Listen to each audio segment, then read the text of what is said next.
नमस्कार, आप देख रहे हैं काल चक्र। मैं हूं आपके साथ अंजलि आनंद और मेरे साथ हैं प्रश्न कुंडली विशेषज्ञ पंडित सुरेश पांडे जी।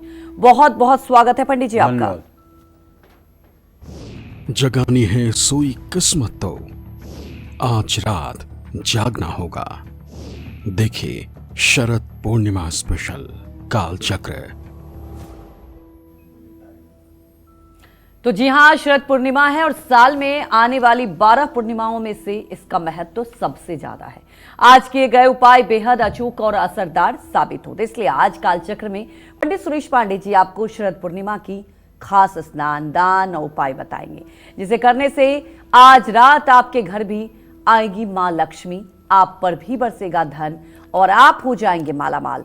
तो इस शुभ मौके को अपने हाथ से बिल्कुल ना जाने दें और आज शरद पूर्णिमा स्पेशल काल चक्र ध्यान से देखें।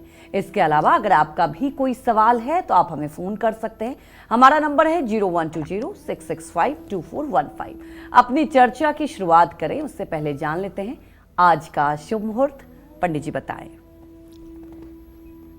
आज 6 अक्टूबर 2025 दिन सोमवार है। आज आश्विन शुक्ल पक्ष की चतुर्दशी तिथि दोपहर 12:23 तक है। इसके बाद पूर्णिमा तिथि शुरू हो जाएगी। उत्तरा भाद्रपद नक्षत्र कल सुबह 4:01 तक, इसके बाद रेवती नक्षत्र शुरू होगा। वृद्धि योग दोपहर 1:14 तक, इसके बाद ध्रुव योग शुरू होगा। आज शरद पूर्णिमा है और आज कोजागर पूजा का विधान है। इसी में रोज की तरह आज भी कुछ अशुभ मुहूर्त हैं। जैसे सोमवार है तो राहु काल रहेगा सुबह 7:30 बजे से 9 बजे तक, भद्रा काल रहेगा दोपहर 12:23 से रात 10:53 तक, यमगंड काल रहेगा सुबह 10:41 से दोपहर 12:09 तक और गुलिक काल रहेगा दोपहर 1:37 से दोपहर 3:05 तक। इन अशुभ समयों में किसी नए कार्य का शुभारंभ और पूर्व दिशा की यात्रा नहीं करनी चाहिए। जय मां विंध्यवासिनी। तो इस बार शरद पूर्णिमा किन मायनों में खास है, इसका क्या महत्व है, साथ ही शरद पूर्णिमा पर मां लक्ष्मी की पूजा का सबसे शुभ मुहूर्त और विधि के बारे में पंडित जी से जानते हैं। पंडित जी हमारे दर्शकों को बताएं। देखिए, आज शरद पूर्णिमा है। हर पूर्णिमा में इसका अद्वितीय स्थान है। शरद पूर्णिमा का कभी भी जहाँ जहाँ कविता करते हैं और जब किसी बहुत सुंदर चीज़ की उपमा देनी होती है तो कहते हैं यस्या शरद पूर्णिमा, जैसे शरद ऋतु की पूर्णिमा, अर्थात आश्विन मास के शुक्ल पक्ष की पूर्णिमा को ही शरद पूर्णिमा कहते हैं। और आज दोपहर 12:23 से ही पूर्णिमा तिथि शुरू हो रही है, जो कल सुबह 9:16 तक रहेगी। आज चंद्रमा का उदय शाम 5:27 पर ही हो जाएगा। इसमें जो शुभ चौघड़िया मुहूर्त है वो सुबह 9:13 से 10:41 तक है, रात 7:24 से रात 8:58 तक है और चर चौघड़िया जो है वो दोपहर 1:37 से 3:05 तक है, शाम 6:01 से 7:33 तक है और अभिजीत मुहूर्त दोपहर में 11:45 से 12:32 तक है।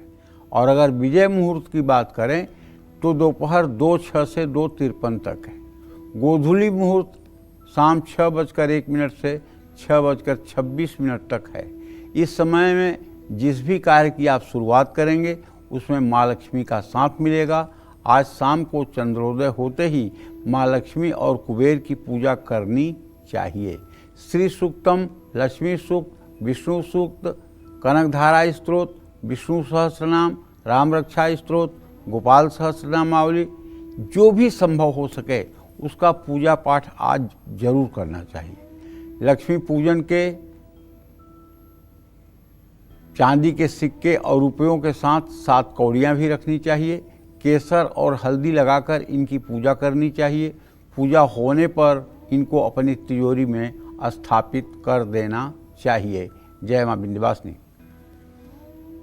तो चलिए अब आगे पंडित जी से ये जानेंगे कि आज यानी कि शरद पूर्णिमा पर चंद्रमा की पूजा का क्या महत्व है, साथ ही आज चंद्रमा के दर्शन करने से हमें क्या क्या लाभ मिलते हैं, ये पंडित जी से जानते हैं। पंडित जी बताएं।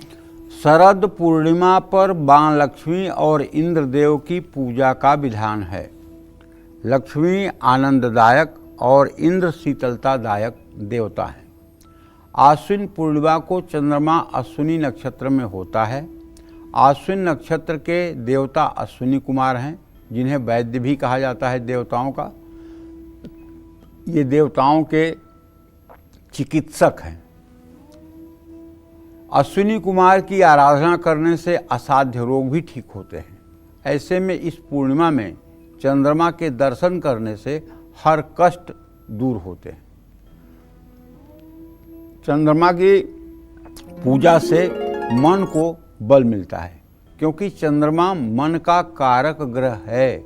चंद्रमा मनसो जातः चक्षो सूर्यो अजायत श्रोताद्वायुश्च प्राणस्य मुखादग्निरजायतः। चंद्रमा मन का कारक है, और चूंकि चंद्रमा बलवान है, इसलिए सभी लोगों की मन की स्थिति शरद पूर्णिमा पर प्रायः अच्छी होती है। और शायद आपको ये बताना चाहूँगा कि भगवान श्री कृष्ण शरद पूर्णिमा की रात यमुना जी के किनारे वृंदावन में रास करते हैं। ये शरद पूर्णिमा को ही अगर भगवान ने चुना है रास के लिए, तो इसका मतलब कि शरद पूर्णिमा अपने आप में अनोखी है, अद्भुत है। और ये भी हमारे शास्त्रों की मान्यता है कि चंद्रमा से आज रात में अमृत की वर्षा होती है। आप तो जानते होंगे कि समुद्र मंथन से अमृत भी निकला था, चंद्रमा भी निकला था, और माँ लक्ष्मी भी समुद्र से ही प्रकट हुई थी। तो इन सब का कहीं न कहीं से बड़ा संबंध है। अमृत का चंद्रमा से, चंद्रमा का महालक्ष्मी से बहुत ही ज़्यादा घनिष्ठ संबंध है। ये सब एक ही उदर से, अर्थात समुद्र के अंदर से प्रकट हुए हैं। जय मां विंध्यवासिनी। तो आगे शरद पूर्णिमा पर क्या कुछ खास करना चाहिए, क्यों खीर बनाई जाती है, सब जानेंगे पंडित जी से। लेकिन उसके पहले हमारे एक दर्शक गुरुग्राम से जुड़ चुकी हैं, सुमन। सुमन, आप सवाल पूछ सकती हैं। राधे राधे पंडित जी। हाँ, सदा सुखी रहिए। पंडित जी, मेरा बेटा है, 2005 का जन्म है उसका। उसका भविष्य कैसा रहेगा पंडित जी? और वो MBA कर रहा है, तो क्या वो बिजनेस करे या नौकरी करे? बिजनेस करे तो किस चीज में करे? और मेरा स्वास्थ्य भी ठीक नहीं रहता, और मैं क्या अपने नाम से प्रॉपर्टी ले सकती हूँ पंडित जी? चलिए, मैं आपको बताता हूँ कि आपके पुत्र भाव का स्वामी बुध हुआ, उससे द्वितीय सप्तम के स्वामी क्रमशः चंद्रमा और बृहस्पति हुए। चंद्रमा और बृहस्पति का इत्तेसाल तो नहीं हो पा रहा है, इसलिए अभी पढ़ाई उनको करने दीजिए। और उनके लिए ज़्यादा अच्छा होगा कि अगर वो अपना व्यवसाय करें, और व्यवसाय में भी मेडिकल या इलेक्ट्रिकल से रिलेटेड कोई व्यवसाय करें, तो उसमें उन्हें अच्छी सफलता मिल सकती है। वैसे सफलता तो नौकरी में भी मिल सकती है, लेकिन नौकरी में उन्हें पूरी मानसिक संतुष्टि नहीं मिलेगी। जहाँ तक आपने अपने स्वास्थ्य के बारे में प्रश्न पूछा है, तो बताना चाहूँगा कि छठे भाव का स्वामी चंद्रमा है। आपका स्वास्थ्य परमानेंट खराब नहीं रहता है, आपका स्वास्थ्य कभी कभी खराब रहता है।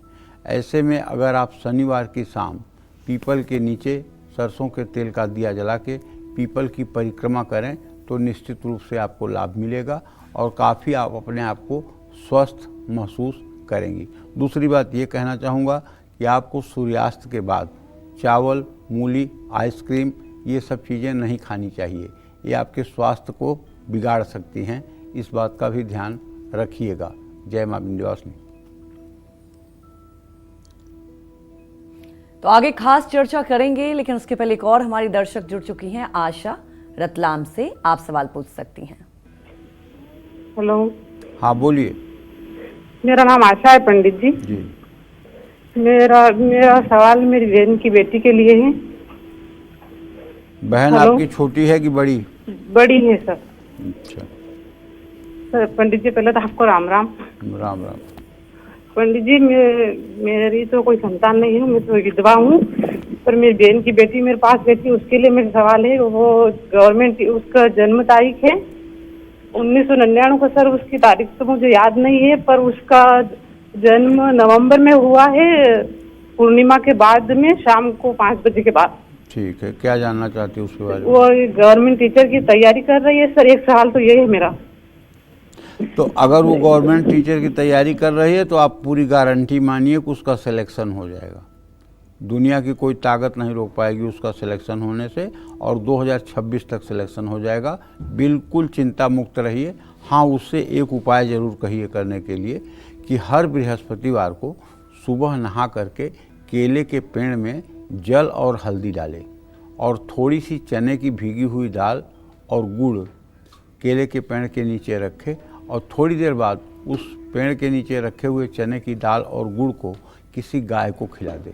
ये उपाय अगर ये 16 बृहस्पतिवार कर ले तो निश्चित रूप से शिक्षा के क्षेत्र में इसे अच्छी सफलता मिल सकती है। जय मां विंध्यवासिनी। तो देखिए, आज पंडित जी आपको शरद पूर्णिमा पर क्या कुछ खास करना चाहिए बता रहे हैं। आगे पंडित जी से ये जानेंगे कि शरद पूर्णिमा पर खीर ही क्यों बनाई जाती है और खीर खाने का क्या महत्व है, ये सब जानेंगे पंडित जी से। लेकिन उसके पहले हमारे एक दर्शक जुड़ चुके हैं, आप सवाल पूछ सकते हैं। पंडित जी प्रणाम। हाँ, सुखी रहिए। नाम बताइए। पंडित जी विकास अवस्थी बोल रहा हूँ लखनऊ से। क्या मुझे नाम दो है? सवाल पूछने थे। विकास अवस्थी। एक अपनी बेटी के बारे में, एक अपनी पत्नी के बारे में। मेरी बेटी का ये डेट ऑफ बर्थ है 18 जनवरी 2003, कानपुर, शाम को 7 बजे। एक तो उसका भविष्य जानना है, वो अभी लॉ की पढ़ाई कर रही है, उसका आने वाला भविष्य कैसा है। और दूसरा मेरी वाइफ, उनकी डेट ऑफ बर्थ 25 अक्टूबर 1978, रात्रि में 12 बजे। तो इनका आगे, ये कपड़े का काम करती हैं, इनका भविष्य आने वाला कैसा है और जो दिक्कतें आ रही हैं कैसे दूर हो सकती हैं। देखिए विकास जी, जहाँ तक आपके पुत्री के भविष्य की बात है तो इसका द्वितीय शुक्र है, सप्तमेश बृहस्पति है, शुक्र और बृहस्पति का इत्तेसाल है। बिटिया का वर्तमान भी अच्छा है, भविष्य भी अच्छा है, भूत भी अच्छा था। मतलब बिटिया का सब कुछ ठीक है, कहीं कोई किसी प्रकार की अड़चन नहीं दिखाई दे रही है। दूसरा प्रश्न आपने किया है विकास जी अपने पत्नी के बारे में, तो बताना चाहूँगा सप्तम भाव का स्वामी बुध है और उससे दसम भाव का भी स्वामी बुध है। द्वितीय और सप्तमेश बुध बृहस्पति की स्थिति परस्पर पंचम नवम है। आपके पत्नी का काम अभी संतोषजनक चल रहा है, आगे भी इनका काम अच्छा चलता रहेगा। बस इन्हें थोड़ा सा अपने स्वास्थ्य पर ध्यान देना चाहिए और ख़ास करके इन्हें थोड़ा सा सूर्य नमस्कार या अनुलोम विलोम प्राणायाम करते रहना चाहिए, जिससे इनका स्वास्थ्य अच्छा रहे। जय मां विंध्यवासिनी। तो चलिए चर्चा को आगे बढ़ाते हैं और जानते हैं कि शरद पूर्णिमा पर खीर ही क्यों बनाई जाती है और खीर ही क्यों खाई जाती है और खीर चांद की रोशनी में क्यों रखी जाती है, सब जानते हैं पंडित जी से। पंडित जी बताएं। देखिए, ये बहुत प्राचीन परंपरा चली आ रही है। बचपन से हम लोग देखते आ रहे हैं कि शरद पूर्णिमा अर्थात आज शाम को बहुत बढ़िया खीर बनाई जाती है। बहुत बढ़िया कहने का आशय ये है कि शुद्ध दूध में चावल से खीर बनाई जाती है, उसमें खूब पंचमेवे डाले जाते हैं और अच्छी खीर बनाई जाती है। और उस खीर को शरद पूर्णिमा की रात चंद्रमा के प्रकाश में, ये मान्यता है हमारे शास्त्रों की कि शरद पूर्णिमा की रात चंद्रमा से अमृत की बरसात होती है और अमृत का गुण है किसी को अमर कर देना। तो पूरे साल सिर्फ शरद पूर्णिमा के दिन ही चंद्रमा 16 कलाओं में परिपूर्ण होता है। ये 16 कला का क्या मतलब है? चंद्रमा की 16 तिथियां होती हैं, परिवा से लेकर पूर्णिमा तक 15 और एक अमावस्या 16। यही 16 तिथियां 16 कला के नाम से विख्यात हैं। कहते हैं भगवान श्री कृष्ण 16 कला के अवतार हैं। 16 कला के अवतार मतलब सब कुछ उनमें समाहित है। मान्यता है कि इसी दिन भगवान श्री कृष्ण ने, जैसा कि मैंने आपको पहले भी बताया, वृंदावन में महारास रचाया था। ऐसी मान्यता है कि लंकापति रावण शरद पूर्णिमा की रात किरणों को दर्पण के माध्यम से अपने नाभि पर केंद्रित करता था। इससे उसे पुनर्यौवन शक्ति प्राप्त होती थी और सोम चक्र, नक्षत्रीय चक्र और आश्विन के त्रिकोण के कारण शरद ऋतु से ऊर्जा का संग्रह होता है। शरद पूर्णिमा के दिन चांद धरती के बहुत नज़दीक होता है। इसी कारण से इसकी किरणें सीधे धरती पर पहुंचती हैं। शरद पूर्णिमा के दिन वातावरण में सात्विक तरंगें मौजूद रहती हैं। ऐसा माना जाता है कि चंद्रमा की किरणें जिन पेय या खाद्य पदार्थों पर पड़ती हैं उसको खाने वाला व्यक्ति वर्ष भर निरोगी रहता है, उसका शरीर पुष्ट रहता है, क्योंकि चंद्रमा ही सभी वनस्पतियों को रस देकर पुष्ट करता है। शरद ऋतु की शुरुआत में दिन गर्म और रातें ठंडी हो जाती हैं। आयुर्वेद के अनुसार ये वक्त पित्त दोष के प्रकोप का काल माना जाता है और मधुर तिक्त कषाय रस पित्त दोष का शमन करता है। इसलिए शरद पूर्णिमा पर खीर बनाकर खाने का हमारे पूरे देश में प्रचलन है। खीर बना करके छत पर छलनी से ढक करके उसे रख दिया जाता है और रात में चंद्रमा की किरणें उस खीर पर पड़ती हैं। सुबह उठ करके नहा करके परिवार के सभी सदस्यों को एक एक चम्मच खीर दे दी जाती है और उस खीर को खाने का जो हमारे यहाँ शास्त्रों में अर्थ बताया गया है वो यही बताया गया है कि इस खीर का महाप्रसाद ग्रहण करने वाला व्यक्ति पूरे वर्ष तक निरोगी काया का मालिक बना रहता है और प्रसन्नता के साथ वो अपने जीवन में अपने उत्तरदायित्वों का निर्वाह करता है। जय मां विंध्यवासिनी। तो देखिए, पंडित जी ने आपको ये तो बताया कि आज के दिन खीर खाने का क्या महत्व है। आगे पंडित जी से जानेंगे कि राशि अनुसार आपको आज के दिन क्या दान करना चाहिए, उसका क्या महत्व होता है। लेकिन उसके पहले हमारी एक दर्शक किरण जुड़ चुकी हैं, आप सवाल पूछ सकती हैं। पंडित जी प्रणाम। हाँ, सदा सुखी रहे किरण जी। पंडित जी मैं मुरादाबाद से बोल रही हूँ। मेरे बड़े बेटे का जन्म तिथि 25 नवंबर 2002 दिन सोमवार दोपहर 3:45 का है। जी, मैं इनके बारे में एक तो ये जानना चाहती हूँ कि कोई पंडित जी ने इन्हें मंगला बताया है, तो ये मंगला है या नहीं। और दूसरा है कि ये MBA कर रहे हैं पंडित जी और एक आध पेपर भी दिए हैं नौकरी के लिए, तो क्या इन्हें सरकारी नौकरी प्राप्त हो जाएगी और पेपर में सफल हो जाएंगे। और दूसरा प्रश्न पंडित जी मेरी भतीजी रिया के बारे में है। अच्छा, रहने दो, बहुत प्रश्न मत करो, पहले अपने बेटे का बर्थ डेट बताओ एक बार फिर से। 25 नवंबर 2002 दिन सोमवार, समय 3:45। 3:45 दिन में कि रात में? दिन में पंडित जी, दिन में। कहाँ पैदा हुआ? इंदौर में पैदा हुआ था ये।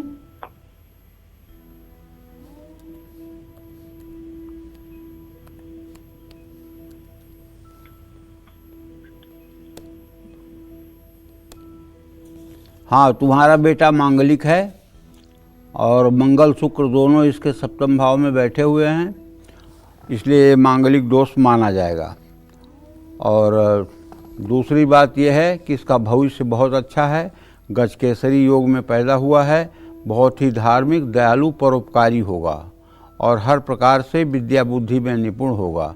लेकिन अभी इसकी बुध में शनि की अंतर्दशा चल रही है, ये दशा इसकी अच्छी नहीं चल रही है। स्वास्थ्य और पराक्रम इसका प्रभावित हो रहा है।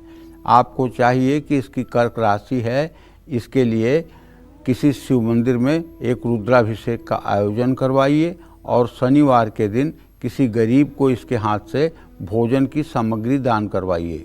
जय मां विंध्यवासिनी। तो चलिए बात करते हैं राशि अनुसार खास उपायों की। मां लक्ष्मी की कृपा पाने के लिए आज शरद पूर्णिमा पर मेष, वृषभ और मिथुन, कर्क राशि वालों को क्या दान करना चाहिए और कौन से उपाय करने चाहिए, ये पंडित जी से जानते हैं। पंडित जी बताएं। देखिए, मेष राशि के जातकों को बताना चाहूँगा कि आज शरद पूर्णिमा पर कन्याओं को दूध और खीर खिलाएं। थोड़े से चावल दूध में धोकर हो सके तो नदी में भी प्रवाहित कर सकते हैं, अगर आपके नज़दीक में कोई नदी है तो। इससे कष्ट दूर होगा। वृषभ राशि वाले आज शरद पूर्णिमा पर दही और गाय का घी किसी अच्छे मंदिर में दान करें, इससे जीवन में सुख शांति रहेगी। चावल का दान भी कर सकते हैं, उससे भी आपको मानसिक शांति मिलेगी। विष्णु सहस्रनामावली या गोपाल सहस्रनामावली का पाठ कर सकते हैं। मिथुन राशि के जातक आज शरद पूर्णिमा पर दूध और चावल का दान करें। किसी शिवालय में जाकर के दूध का 1 लीटर और चावल 1 पैकेट ये आप दान करें। साथ में अगर चीनी या मिश्री दान कर सकते हैं वो भी दान करें। इससे कारोबार में तरक्की होगी और आप सही फैसला ले पाएंगे। कर्क राशि के जातक शरद पूर्णिमा पर तनाव से मुक्त और खुशहाली के लिए दूध में मिश्री मिलाकर मंदिर में दान करें, या दूध और मिश्री अलग अलग भी दे करके आप पुण्य प्राप्त कर सकते हैं। पानी में सफ़ेद चंदन डालकर स्नान करें। माँ लक्ष्मी को कमल के फूलों से श्रृंगार करें और माँ महालक्ष्मी के श्री सूक्तम और कनकधारा स्त्रोत का सुबह शाम पाठ करें। जय माँ विंध्यवासिनी। आगे भी चर्चा करेंगे शरद पूर्णिमा को लेकर और क्या कुछ खास उपाय होते हैं, क्या करना चाहिए, लेकिन उसके पहले हमारे एक दर्शक गिरधारी जुड़ चुके हैं, आप सवाल पूछ सकते हैं। नमस्कार पंडित जी। हाँ, सदा सुखी रहिए। पंडित जी, आपका प्रोग्राम मैं कई वर्षों से देख रहा हूँ और कई अच्छी जानकारियाँ आपसे मिलती है जी, तो उसके लिए बहुत बहुत धन्यवाद है। एक मेरा प्रश्न है जी। मेरा लड़का है, 3 लड़कियों के बाद में एक लड़का है जो कि अभी 86 का पैदा हुआ है, अप्रैल 86। अच्छा। उसका जो जीवन है वो सुखमय नहीं है, वैवाहिक जीवन। हाँ। पत्नी उसकी अलग रहती है और खुद जो है विदेश में रह रहा है। क्या इनकी आपस में वापस कुछ बन जाएगी या मामला डाइवोर्स तक पहुंच जाएगा? थोड़ा इसके बारे में आप मेरे को राय दीजिए और सलाह दीजिए। देखिए, ऐसा है भैया कि मैं आपसे साफ कहना चाहता हूं कि अब आपके सुपुत्र जो है 39 साल के होने जा रहे हैं।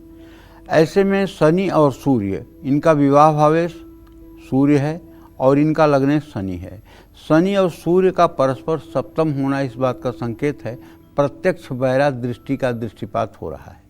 बात बहुत बिगड़ चुकी है और मैं नहीं समझ पा रहा हूँ कि अब ये लड़की फिर से अपना घर या अपना गृहस्थी बसाना चाहेगी। इसमें शादी की टूटन ही दिखाई दे रही है। लेकिन अगर आपके सपुत्र नित्य प्रातःकाल सूर्य को जल दें और गायत्री मंत्र का 108 बार जप करें तो निश्चित रूप से इनका आगे आने वाला समय अच्छा हो जाएगा और शायद इनका पारिवारिक जीवन भी इससे ठीक होगा। लेकिन रोज़ सुबह उगते हुए सूरज को जल देना चाहिए और कम से कम 108 बार गायत्री मंत्र का जप करना चाहिए।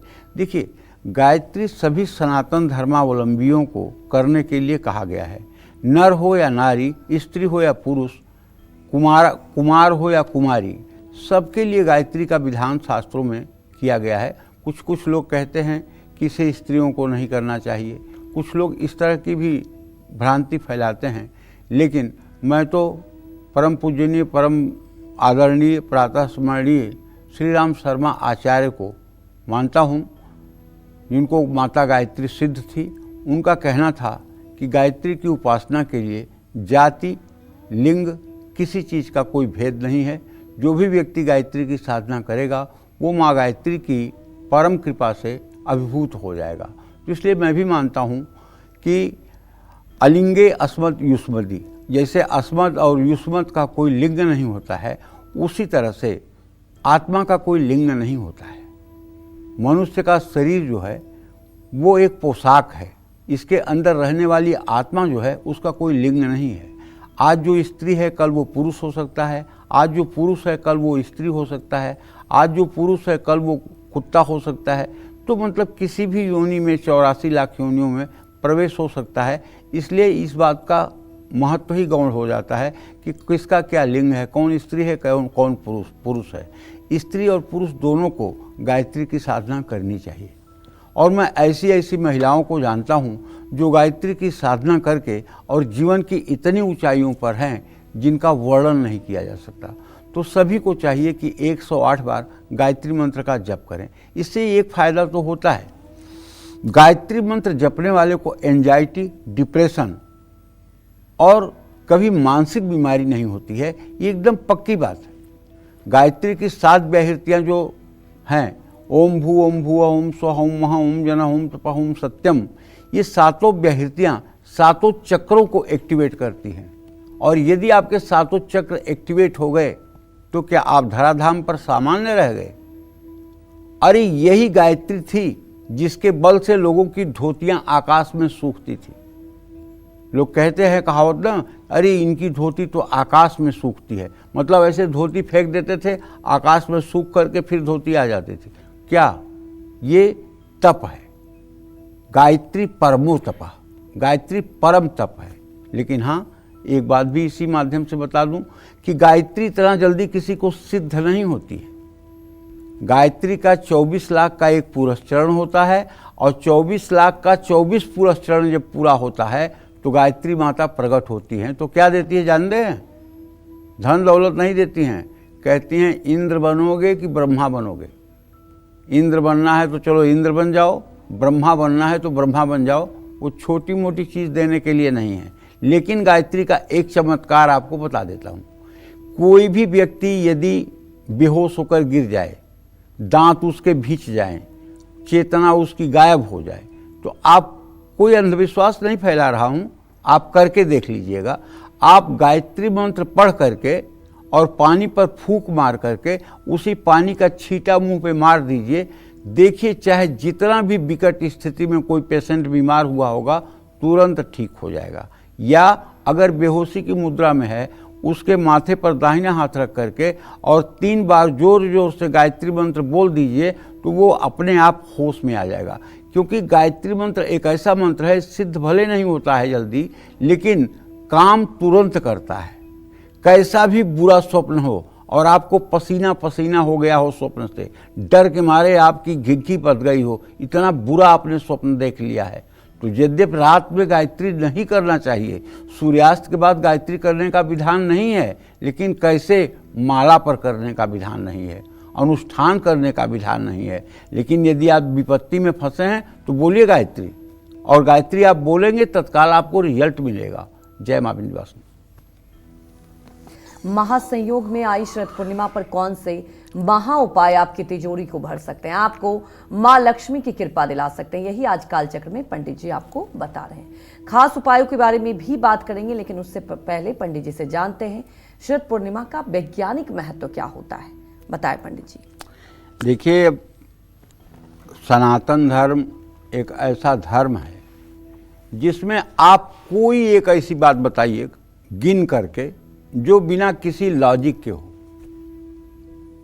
जिसमें कोई लॉजिक ना हो, जिसमें कोई तथ्य न छिपा हो। सनातन धर्म का हर छोटे से छोटा काम, चाहे बृहस्पतिवार को साबुन न लगाना हो, चाहे मंगलवार को बाल न कटवाना हो, मतलब कोई भी काम आप ले लीजिए, चाहे पंचक में मतलब कि घर का लेंटर न ढालना हो, चाहे पंचक में चारपाई न बनाना हो, ये सारी बातों के पीछे कोई न कोई लॉजिक है। अब मैं आपको बताता हूँ कि इसका वैज्ञानिक दृष्टिकोण क्या है। यद्यपि मैं वैज्ञानिक नहीं हूँ, लेकिन जो कुछ जानकारी हमें गुरुजनों के मुख से शास्त्रों के आधार पर मिली है, वही मैं आपके सामने ज्यों का त्यों कहूँगा। अगर इसमें कहीं त्रुटि हो तो आप लोग बुद्धिमान हैं, संभाल लीजिएगा। दूध में लैक्टिक अम्ल और अमृत होता है, जो कि चंद्रमा की किरणों में अधिक मात्रा में शक्ति का शोषण करता है। चावल में स्टार्च होता है, जो इस प्रक्रिया को और आसान बना देता है। चंद्रमा की रोशनी में खीर रखने से ये बहुत गुणकारी हो जाती है और शरीर में पित्त को नियंत्रित रखती है। चंद्रमा की रोशनी में रखी खीर खाने से शरीर और मन दोनों को शीतलता मिलती है। चांदी में प्रतिरोधक क्षमता ज़्यादा होती है, इससे विषाणु दूर होते हैं।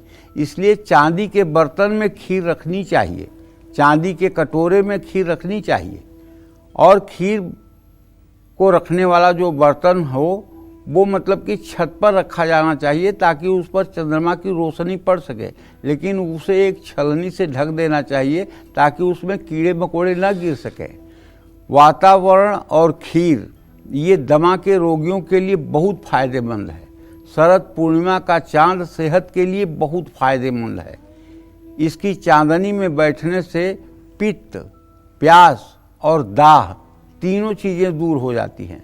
जिनका चंद्रमा कमज़ोर है, जो तनाव में रहते हैं, उनको पूर्णिमा के दिन चंद्रमा की रोशनी में 15 से 20 मिनट तक जरूर बैठना चाहिए।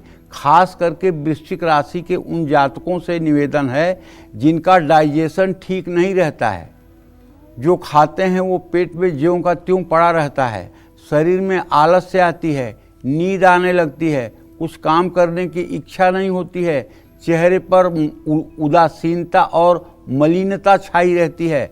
ऐसे वृश्चिक राशि के जातकों को कहना चाहूँगा कि देखिए, आप तो जरूर पूर्णिमा की रात कम से कम 10 मिनट चंद्रमा की तरफ अगर देखने का प्रयास करें तो इससे आपका चंद्रबल अच्छा होगा और आपकी डाइजेशन की स्थिति अच्छी होगी और आप पूरे प्रसन्नता के साथ अपने जीवन को आगे बढ़ा पाएंगे।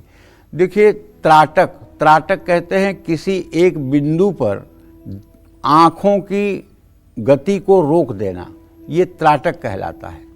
त्राटक किया जाता है सम्मोहन करने के लिए, किसी व्यक्ति को प्रभावित करने के लिए, अपने बस में करने के लिए त्राटक किया जाता है। त्राटक का मतलब होता है कि जैसे एक मोमबत्ती जला करके आपने अपने आँख के सामने रख दिया, ठीक है, और उस मोमबत्ती पर आप लगातार 2 मिनट, 5 मिनट, 10 मिनट बिना पलक झपकाए आप देखते रहे, तो ये त्राटक की पहली अवस्था है। दूसरी अवस्था है, एक सादे कागज पर ब्लू कलर के कलम से एक शक्ति चक्र आप बना दीजिए, उसको दीवार में चिपका दीजिए और उसके सामने आप बैठकर 2 फीट के डिस्टेंस पर उसी शक्ति चक्र को देखिए। जब वो शक्ति चक्र बहुत ज़्यादा तेज़ी से ऐसे आपको हिलता हुआ नजर आए तो समझ लेना चाहिए कि आपका त्राटक सिद्ध हो रहा है। और जो सबसे बड़ा त्राटक होता है, जो भगवान केवल शिव को सिद्ध है इस धरती पर और किसी को नहीं, वो है सूर्य त्राटक। सूर्य को अपलक, बिना पलक झपकाए 32 मिनट तक देखने पर ये सूर्य का त्राटक होता है। और ये त्राटक 64 कृत्याओं की सिद्धि दे देता है। दक्ष प्रजापति को 32 कृत्या सिद्ध थी और भगवान शिव को 64 कृत्या सिद्ध हैं। इसलिए भगवान शिव के सामने किसी देव दानव का मुकाबला नहीं है कि भगवान शिव की कोई मुकाबला कर सके। भगवान शिव अपलक सूर्य को 32 मिनट तक देख सकते हैं। देखिए, अगर आपके आँख में परेशानी हो और आपको चश्मा लगा हो या आपको पावर हो तो आप भूल करके भी मेरे कहने से सूर्य त्राटक मत करिएगा। इससे आपके आँखों को बहुत ज़्यादा नुकसान हो सकता है। ये उन लोगों को करना चाहिए जिनकी आँखें पूर्ण रूपेण स्वस्थ हों, जिनकी आँखों में पावर न हो। और पहले आप त्राटक का अभ्यास मोमबत्ती की लौ पर करें, फिर शक्ति चक्र पर करें, फिर चंद्रमा पर करें। अगर ये त्राटक आपका 7 मिनट 8 मिनट तक का हो जाए, इतना आसान नहीं है। पलकें जो है 4 सेकंड में एक बार गिर जाती हैं और बिना प्रयास के गिरती उठती रहती हैं। इतना आसान भी नहीं है कि 7 मिनट 8 मिनट तक आप एक टक किसी चीज़ को निहार पाएंगे। इसके लिए अभ्यास की ज़रूरत है। तो आप ये कर सकते हैं। इससे एक चीज़ होगा कि आपका ऐसा व्यक्तित्व होगा कि आप संसार में और समाज में जिससे भी बात करेंगे वो व्यक्ति आपकी बात को फॉलो करेगा। तो चांदनी रात में त्राटक करने से या चंद्रमा को निहारने से आँखों की रोशनी भी तेज होती है और मन का जो विश्वास है वो एकदम केंद्रित होकर के और सामने वाले को प्रभावित करता है। जय मां विंध्यवासिनी। तो आज शरद पूर्णिमा की रात कौन से उपाय करने से बढ़ेगी आपकी इम्यूनिटी और रहेंगे आप हमेशा रोग मुक्त? साथ ही आज के दिन किन मंत्रों का जप आपको धन दौलत और बरकत दिलाएगा। ये जानते हैं पंडित जी से, बताएं पंडित जी। देखिए, शरद पूर्णिमा की रात चंद्रमा की रोशनी में बैठने से शरीर के सभी रोगाणुओं का नाश होता है और श्वास संबंधी बीमारियों में तो निश्चित रूप से लाभ मिलता ही मिलता है। शरद पूर्णिमा की रात खीर बनाकर चंद्रमा की रोशनी में कई घंटों तक अर्थात पूरी रात रखना चाहिए। फिर उसको सुबह स्नान करके ग्रहण करने से शरीर में रोग प्रतिरोधक क्षमता बढ़ती है। आपके शरीर की इम्यूनिटी जो है वो बलवान हो जाती है। शरद पूर्णिमा को कुमार पूर्णिमा भी कहते हैं, कुआर पूर्णिमा भी कहते हैं। आज के दिन कार्तिकेय की पूजा करने से कुंवारी कन्याओं का विवाह जल्द होता है। शरद पूर्णिमा के दिन माँ लक्ष्मी का जन्मदिन मनाया जाता है। ऐसे में आज के दिन माँ लक्ष्मी के मंत्रों का जप करने से धन धान्य की प्राप्ति होती है। जानते हैं, अगर आप परेशान हैं नौकरी ढूंढ करके और आप बेरोजगार हैं, घर की अर्थव्यवस्था ऐसी है कि अब डगमग होने वाली है, तो आप घबराइए मत। अगर आपके घर में श्री यंत्र है, चाहे वो पारे का है, चाहे स्फटिक का है या चांदी का है, सोने का तो होगा नहीं, सोने का श्री यंत्र तो शायद ही किसी के पास जल्दी होता है क्योंकि सोना बहुमूल्य धातु है, तो आप उस श्री यंत्र का जल, दूध, गन्ने का रस, घी, शहद, घी और दही दक्षिणावर्ती शंख में भर के अभिषेक करिए श्री सूक्तम के मंत्रों को बोलते हुए। उसके बाद शुद्ध जल से उसको धो करके और साफ सिंहासन पर लाल कपड़ा बिछा करके या कमल गट्टे की माला रख के या कमल का फूल खिला करके उसी में श्री यंत्र जी को स्थापित कर दीजिए। और उसके बाद उनके ऊपर एक कलावा, रोली, हल्दी, चावल, सिंदूर, अबीर गुलाल, इन सब चीज़ों को रखिए और उसके बाद लाल फूल रखिए, धूप दीप जलाइए और उनके लिए काजू, किशमिश, मिश्री का भोग लगाइए। और यदि आप चाहते हैं कि अब नौकरी के बिना काम नहीं चलने वाला है, अब हमें नौकरी किसी भी कीमत पर अक्टूबर में चाहिए, तो आप पहले से तैयारी कर लीजिए। 2-3 अनार, 4 अनार ले आइए घर, उसको छील करके और उसके दाने निकाल लीजिए और उसी श्री यंत्र पर श्री सूक्तम को बोलते हुए 2-2 दाने अनार के दाने चढ़ाते जाइए। ये 16 आवृत्ति करिए, 16 मंत्र 16 आवृत्ति, तो कुल 256 बार चढ़ेगा। लेकिन 256 बार ये इंश्योरेंस कर देगा कि अब आपको नौकरी मिलेगी, अब आपको आय स्रोत मिलेगा, इसमें कोई संदेह नहीं है। केवल दिवाली लक्ष्मी को नहीं प्रकट करने का दिन है, आज भी लक्ष्मी को प्रकट करने का दिन है, बशर्ते आप उन उपायों को करें। शरद पूर्णिमा पर अष्टलक्ष्मी के पूजन का भी विधान है। इस दिन माँ लक्ष्मी के पूजन में एक सुपारी पर कलावा लपेटकर अर्पित करें। पूजन के बाद सुपारी को अपनी तिजोरी में रख दें, बरकत होगी। शरद पूर्णिमा के दिन माँ लक्ष्मी को खीर, मखाना, बतासा, सफ़ेद वस्त्र अर्पित करें, धन संपदा का आशीर्वाद मिलेगा। लेकिन ये जो मैंने आपको अनार वाला प्रयोग बताया है, ये मेरा आजमाया हुआ उपाय है।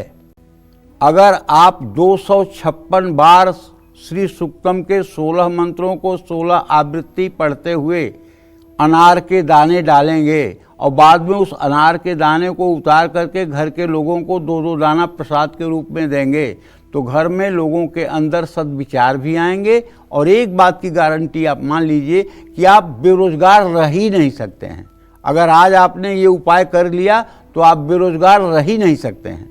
और धन के लिए चाहे जितना तड़प रहे हैं, अगर इस उपाय को आपने 16 दिन कर लिया तो फिर जिंदगी में आपको कभी धन वैभव के लिए परेशान होने की जरूरत नहीं होगी। जय मां विंध्यवासिनी।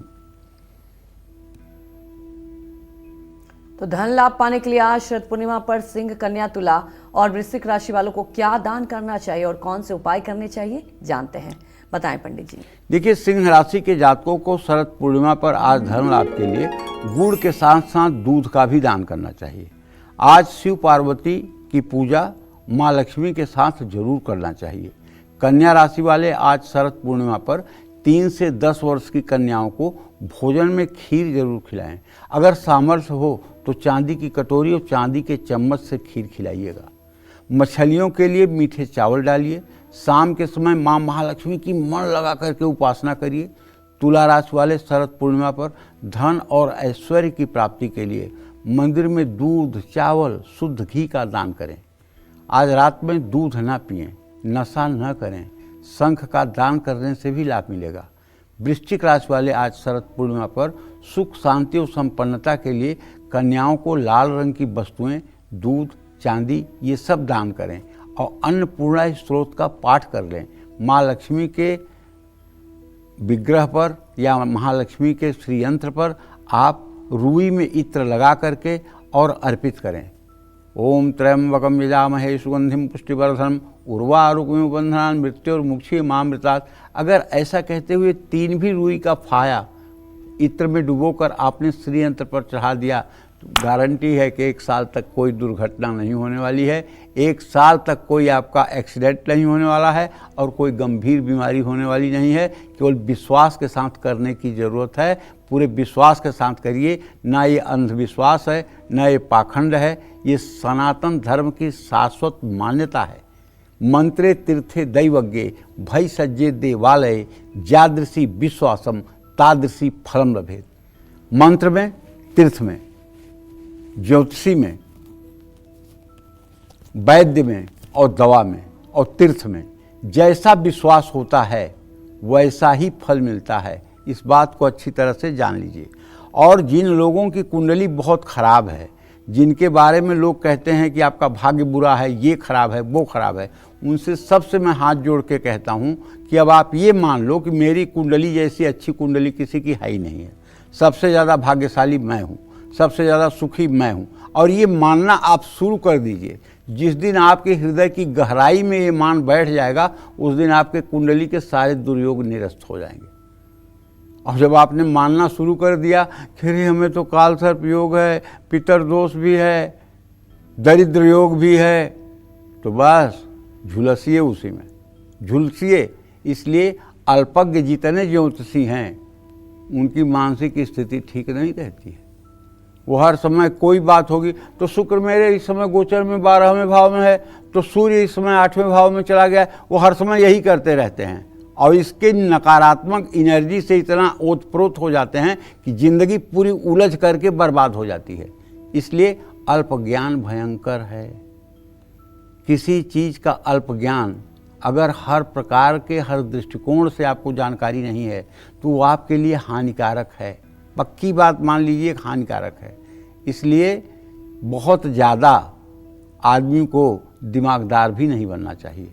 हाँ, अगर आप उसमें परिपक्व हो जाएं, आप उसके निगेटिव पॉजिटिव दोनों पहलुओं को आप समझ जाएं, तब तो अच्छी बात है। लेकिन आपने अगर एकांगी अध्ययन किया है और उसी के आधार पर आप जजमेंट लेकर अपने ऊपर उसको लागू करने लगे तो जीवन फिर तो नारकीय बन जाएगा। जय मां विंध्यवासिनी। तो अब पंडित जी से जानते हैं खीर के वो खास उपाय जिन्हें करने से घर में मां लक्ष्मी का वास होता है, रिश्तों में मिठास आती है, पैतृक संपत्ति का सुख मिलता है और पैसों से जुड़ी तंगी भी जल्दी दूर हो जाती है। बताएं पंडित जी।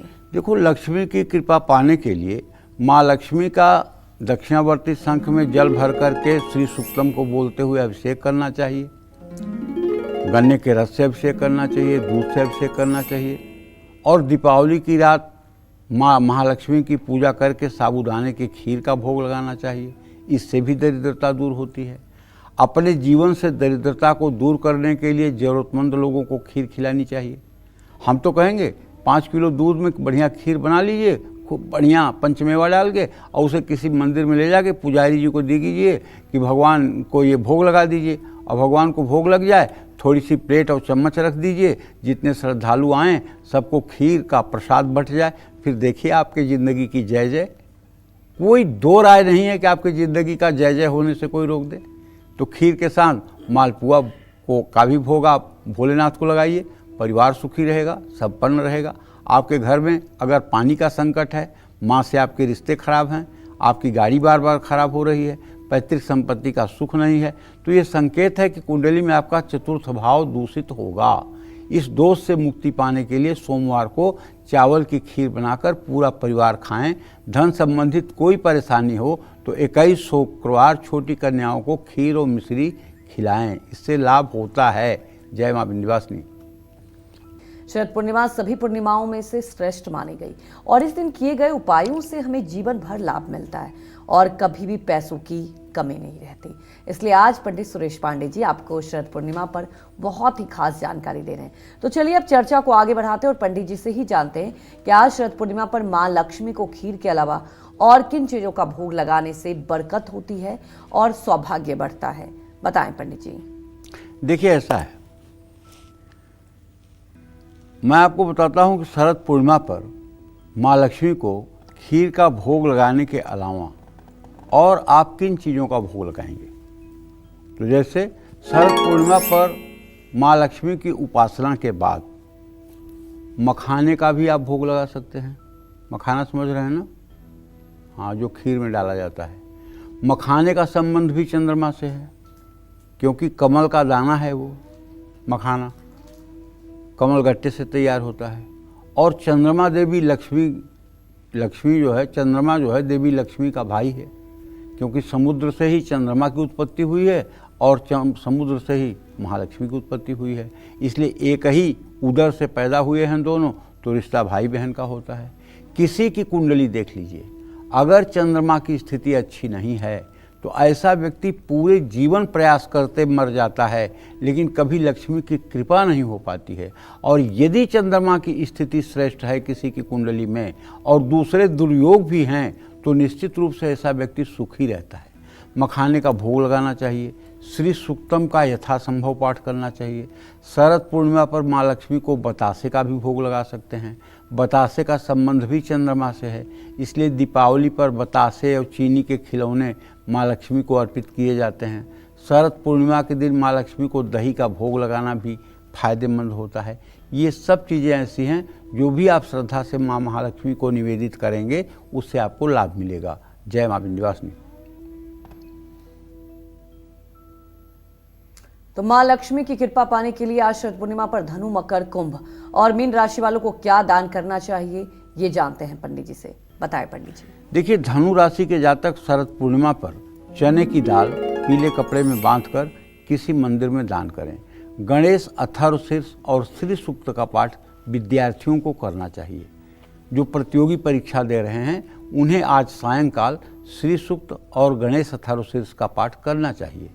मकर राशि के जातक शरद पूर्णिमा पर माँ लक्ष्मी की कृपा पाने के लिए बहते पानी में चावल प्रवाहित करें। चावल का भी दान आप कर सकते हैं। शिवाष्टक नमामि समीशान निर्वाण रूपम विभुम व्यापकम ब्रह्म वेद स्वरूपम निजम निर्गुणम निर्विकल्पम निरीहम चिदाकाश वाकाश वासम वजेहम, ये जो गोस्वामी तुलसीदास जी ने शिवाष्टक रामचरितमानस में लिखा है, इसका भी आप पाठ कर सकते हैं। कुंभ राशि वाले शरद पूर्णिमा पर नेत्रहीन लोगों को भोजन कराएं। शरद पूर्णिमा का शुभ प्रभाव मिले, इसके लिए लक्ष्मी स्तोत्र का पाठ करें। मीन राशि वाले शरद पूर्णिमा पर सुख, ऐश्वर्य और धन की प्राप्ति के लिए वैदिक ब्राह्मणों को भोजन कराएं। मछलियों को मीठे चावल डालें। जय मां विंध्यवासिनी। चलिए अब पंडित जी से जानते हैं शरद पूर्णिमा के खास नियम।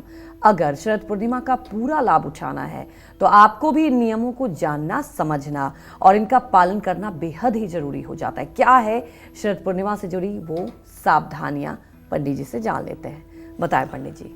देखो, आज शरद पूर्णिमा पर किसी भी तरह की तामसिक वस्तुओं का सेवन ना करें। मांसाहार तामसिक है, 3 घंटे से ज़्यादा का बना हुआ भोजन तामसी है, कोई सूखा हुआ फल तामसी है, किसी दुर्गंध युक्त वस्तु में तामस है, किसी अशुद्ध वस्तु के साथ रखी हुई शुद्ध वस्तु भी तामसी है, अन्याय से उपार्जित धन से प्राप्त की हुई वस्तु तामसी है। तो आज के दिन जो भी आप सेवन करें पदार्थ, वो पूर्ण रूपेण सात्विक हों। बिल्कुल तामसी भोजन का प्रयोग न करें। लहसुन और प्याज का भी सेवन आज के दिन नहीं करना चाहिए। और सबसे बड़ी बात है कि आज आप एक प्रतिज्ञा लें कि आज के दिन 24 घंटे मैं किसी भी परिस्थिति में क्रोध नहीं करूंगा, चाहे कोई भी अप्रिय वातावरण उपस्थित हो जाए, मैं क्रोध नहीं करूंगा। और आज पूरे दिन भर अपनी इस प्रतिज्ञा का पालन करिए, आज क्रोध मत करिए, क्योंकि आज अमृत वर्षा होगी, इसमें कोई संदेह नहीं है। लेकिन जैसे आप किसी से दूध मांगने जाओ और बोरा लेकर के जाओ, तो क्या उसमें कोई आपको दूध देगा? दूध के लिए तो आपके पास पात्र होना चाहिए ना, भगोना होना चाहिए ना। बोरा और छलनी में चाहे जितना दूध डाल देगा, सब गिर जाएगा। तो इसीलिए अमृत वर्षा तो होगी, लेकिन आपके अंदर अमृत वर्षा को सहने की सामर्थ्य भी होनी चाहिए। जैसे अब सुधा वृष्टि भई दो दल माही, जिए भालू कप निश्चर नहीं। अमृत की बरसात तो हुई, सारे बानर भालू तो जीवित हो गए, लेकिन राक्षस नहीं जीवित हुए। तो कहने का मतलब यह है कि शरद पूर्णिमा के दिन क्रोध मत करिए। हर पूर्णिमा पर चंद्रमा का प्रभाव काफ़ी तेज हो जाता है, जिसके कारण शरीर के अंदर रक्त में न्यूरॉन सेल्स क्रियाशील हो जाता है, और ऐसी स्थिति में इंसान ज़्यादा उत्तेजित या ज़्यादा भावुक होता है। ऐसे में आज संयम बरतने से आपका भाग्य मजबूत हो सकता है।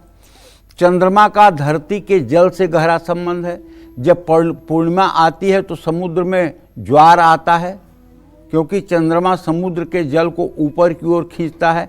हमारे यहाँ तो मतलब कि मान्यता ये है कि चंद्रमा के कोख से पैदा हुआ है,